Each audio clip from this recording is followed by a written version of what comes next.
Hello children, ఈరోజు మనం ఇంకొక ఇంపార్టెంట్ టాపిక్ గురించి డిస్కస్ చేద్దాము. అదేంటంటే inductance L, resistance R, capacitance C, వాటి డైమెన్షన్ ఫార్ములాస్ ఎలా రాయొచ్చు, వాటిని ఎలా గుర్తుపెట్టుకోవాలి.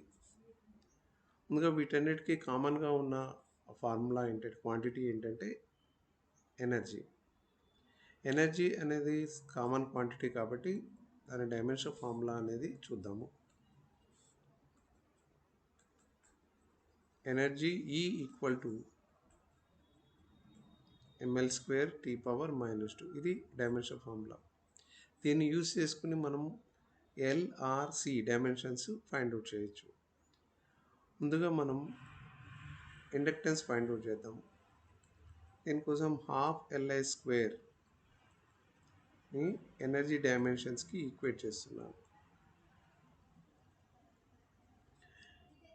ఇందులో హాఫ్ అనే దానికి డైమెన్షన్స్ ఉండవు, నెంబర్ కాబట్టి. ఎల్ అనేది ఇండక్టెన్స్, ఐ అనేది కరెంట్ డైమెన్షన్స్ ఐగానే తీసుకోవచ్చు కాబట్టి ml² T power -2 I power -2.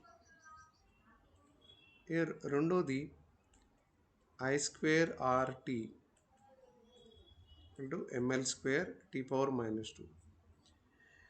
ఇందులో I అనేది కరెంట్, R అనేది రెసిస్టెన్స్, T అనేది టైం. కాబట్టి దీని నుంచి రెసిస్టెన్స్ డైమెన్షన్ ఫార్ములా రాస్తే ml² T power -3 I power -2. ఇక థర్డ్ వన్ Q²/2C